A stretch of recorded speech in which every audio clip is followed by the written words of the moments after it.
नमस्ते। कभी ये सवाल मन में आता है कि आखिर ये कैसे हुआ? कैसे एक छोटा सा द्वीप ग्रेट ब्रिटेन हजारों मील दूर इतने बड़े इतने विशाल देश भारत पर करीब 200 साल तक राज कर पाया? देखिए, ये सब बस यूं ही इत्तेफाक से नहीं हुआ। इसके पीछे एक बहुत ही सोचा समझा प्लान था, एक खाका था, एक ऐसा ब्लूप्रिंट जिसने इतिहास का रुख ही मोड़ दिया।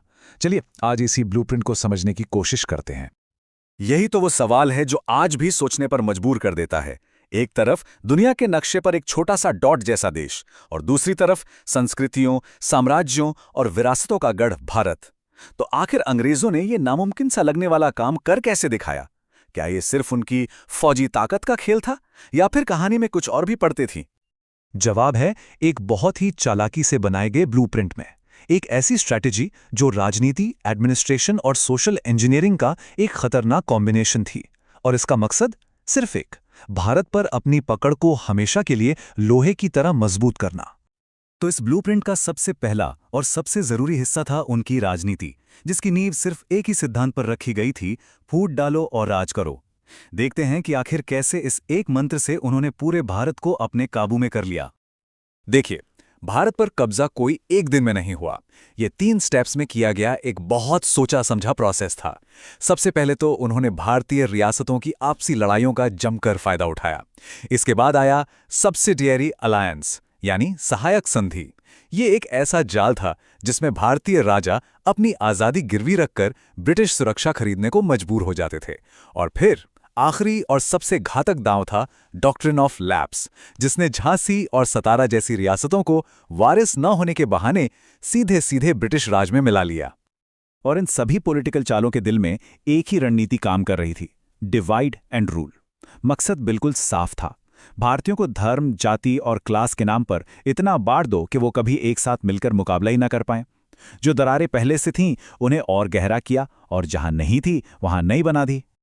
इस पॉलिसी का सबसे बड़ा और शायद सबसे जहरीला उदाहरण 1905 में देखने को मिला: बंगाल का विभाजन।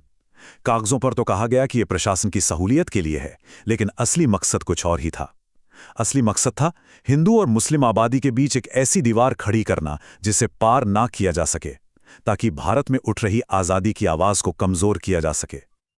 चलिए अब बात करते हैं ब्लूप्रिंट के दूसरे हिस्से की, एडमिनिस्ट्रेशन।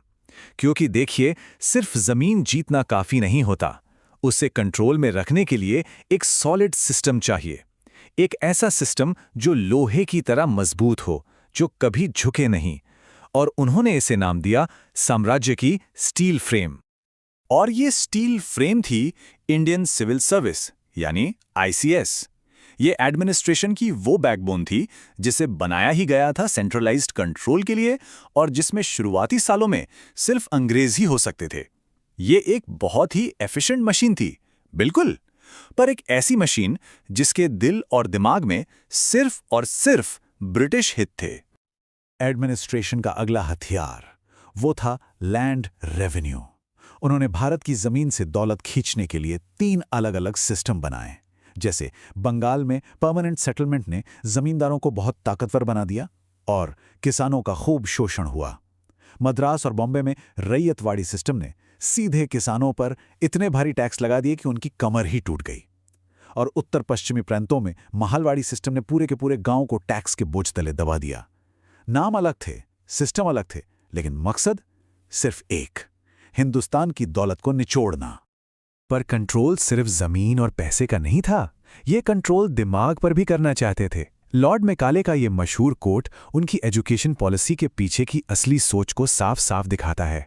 वो एक ऐसी इंडियन क्लास बनाना चाहते थे जो खून और रंग में तो इंडियन हो, पर पसंद, सोच और समझ में पूरी तरह से इंग्लिश हो। सोच ये थी कि एक ऐसी क्लास तैयार हो जाए जो खुद ही खुशी खुशी साम्राज्य की वफादार बनकर रहे। इसके अलावा एक नया जुडिशियल सिस्टम भी लाया गया, एक जैसे लिखे हुए कानून, सुप्रीम कोर्ट, आईपीसी, सीआरपीसी।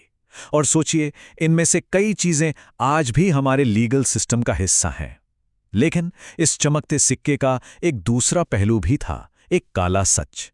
और वो सच ये था कि इंसाफ का तराजू अक्सर यूरोपियंस के फेवर में ही झुकता था। तो सवाल उठता है कि इस पूरे कॉम्प्लेक्स ब्लूप्रिंट की लेगेसी क्या रही, विरासत में क्या मिला? और इसका जवाब सीधा नहीं है, ये एक 2-धारी तलवार जैसा है।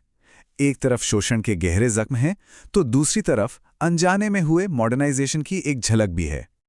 एक तरफ तो भारत की दौलत लगातार ब्रिटेन की तरफ बहती चली गई, जिसे इकोनॉमिक ड्रेन का नाम दिया गया।